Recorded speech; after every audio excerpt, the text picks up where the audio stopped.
الذي فضل على بني آدم بالعلم على جميع العالم والصلاة والسلام على محمد سيد العرب والعجم وعلى آله وصحبه يا نابع العلوم والحكم.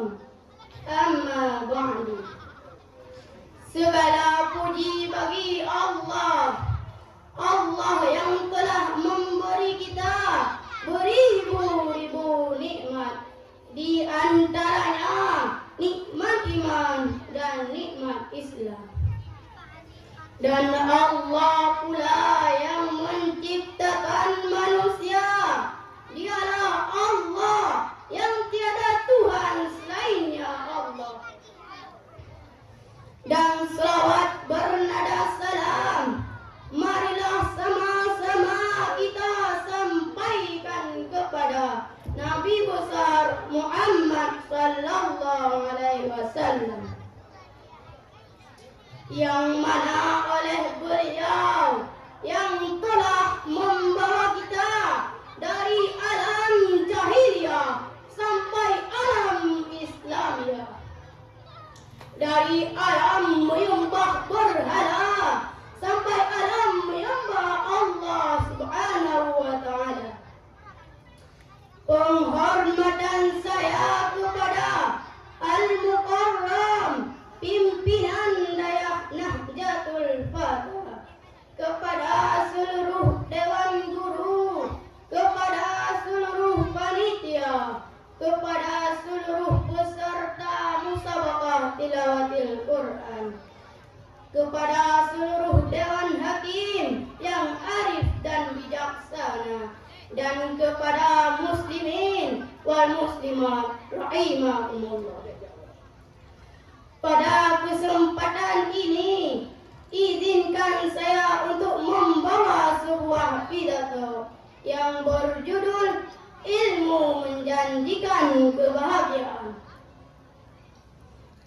Hadirin, Allah berfirman dalam kitabnya, Laqad khalaqnal insana fi ahsani taqwim. Jelas bukan kalau dibandingkan dengan makhluk-makhluk Allah yang lain, sudah tentu pasti kita manusialah yang paling sempurna. Allah menciptakan malaikat, tetapi mereka tidak diiringi dengan hawa nafsu. Selain itu, Allah juga menciptakan binatang, tetapi sayangnya mereka tidak dihiasi dengan akal yang sehat. Tapi hadirin, lihatlah kita manusia, Allah berikan kesempurnaan kepada kita. Kita lihatlah hamba yang sempurna. Tetapi di balik kesempurnaan kita manusia, Allah beratkan hukum-hukumnya, dan hanya kita yang akan diminta bertanggungjawabkan kelak nanti. Nah, sekarang kita sudah menyadari di balik kesempurnaan kita, Allah berikan kewajiban dan hukum-hukumnya yang harus kita jalani. Hadirin yang dimuliakan Allah, Dewan Hakim yang arif dan bijaksana, kita tahu begitu banyak perintah-perintah Allah yang Allah beratkan kepada kita. Di antaranya beribadah, salat, puasa, dan banyak lagi. Tetapi yang harus diingat, ibadah yang kita lakukan mempunyai ketentuannya, bukan asal-asalan ibadah. Sebelum kita beribadah kepada Allah, kita harus tahu siapa itu Allah. Hadirin yang berbahagia, Dewan Hakim yang arif dan bijaksana. Kalau kita mau salat, kita harus memahami ilmu tentang salat. Sekarang kita tahu kenapa kita harus menuntut ilmu. Tak lain hanya untuk mengenal Allah dan mempelajari ilmu-ilmunya. Menuntut ilmu Allah begitu besar indikasi yang akan kita peroleh. Rasul menjanjikan surga kepada kita sebagaimana yang telah saya cantumnya dalam barang tadi. Rasul bersabda, "Man salaka tariqan ila ilmi, salakallahu bi tariqan ilal jannah."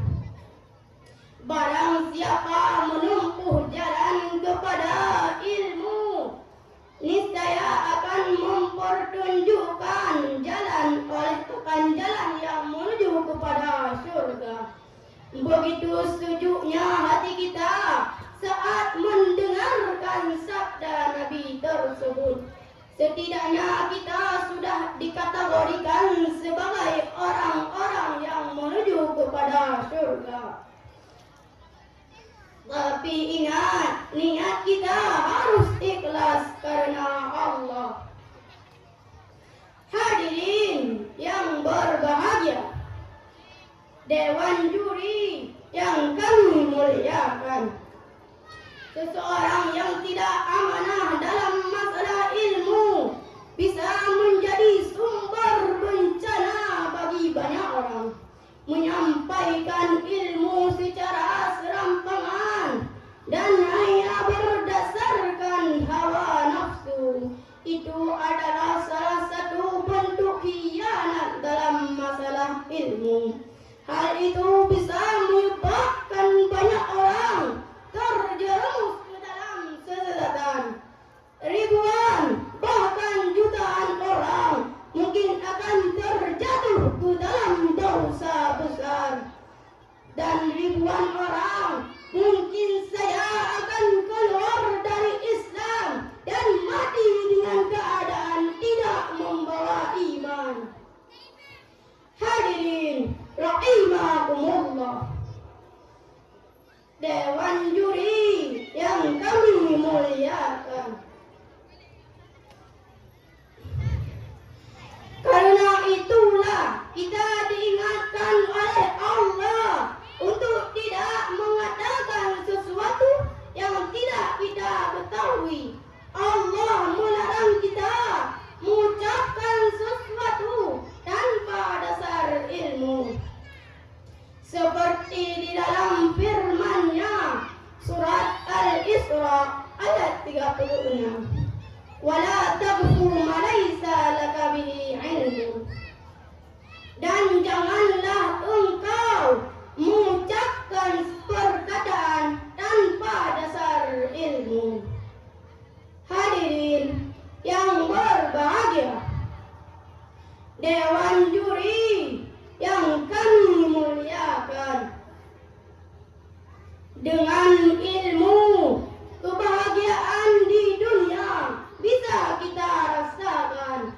Dengan ilmu juga kebahagiaan di alam akhirat bisa kita raih, sebagaimana tercantum dalam hadis Nabi yang artinya, barang siapa yang menghendaki kehidupan dunia, maka wajib baginya untuk memuliakan ilmu. Semakin kita memiliki ilmu, kebutuhan dan kebahagiaan di dunia bisa kita rengkuh. Begitu pula harapan di akhirat bisa kita rasakan. Oleh karena itu, hadirin sekalian, Dewan Juri yang kami muliakan, menuntut ilmu Allah begitu sangat diutamakan, apalagi bagi teman-teman yang masih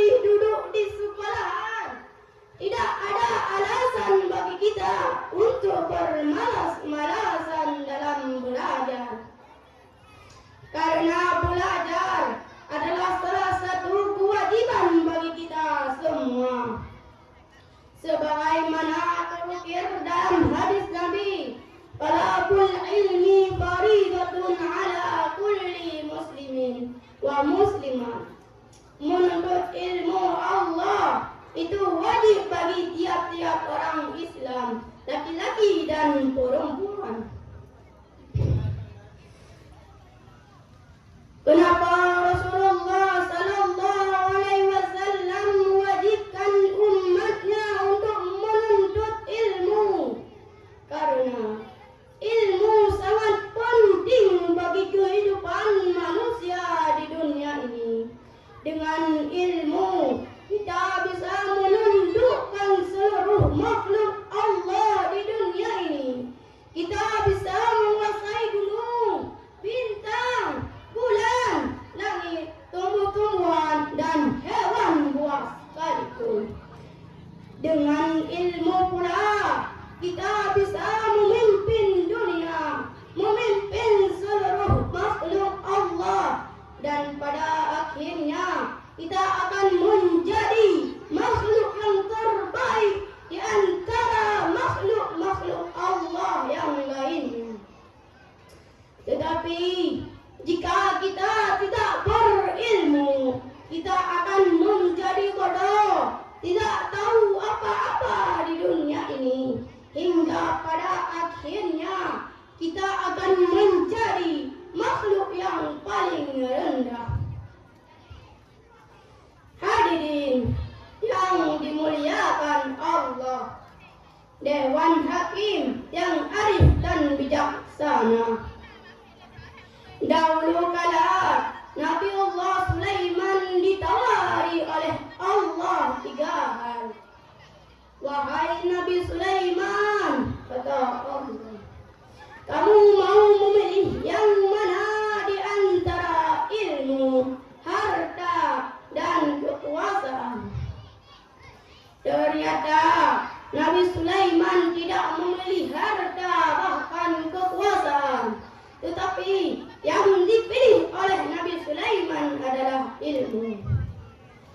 Hadirin, bolehkah saya bertanya, kenapa Nabi Sulaiman malah memilih ilmu? Ada yang tahu? Ternyata ada satu rahasia besar bagi kita para pelajar. Apakah itu? Dengan ilmulah Nabi Sulaiman memiliki kerajaan dan kekuasaan yang megah. Hartanya berlimpah, perabotannya mewah-mewah, hingga istrinya pun cantik dan salehah. Masya Allah. Yang menjadi kesimpulan, menuntut ilmu Allah itu wajib bagi orang muslimin dan muslimat. Apabila seseorang menempuh perjalanan yang menuju kepada ilmu, niscaya Allah akan tunjukkan kepada kita selalu jalan-jalan yang menuju kepada surga. Karena pemilik ilmu akan menerima syafaat di hari kiamat, dan seumpama harta akan dipertanggungjawabkan di hari kiamat. Hanya sekian yang dapat saya sampaikan. Lebih dan kurang saya mohon maaf. Wabillahi taufiq.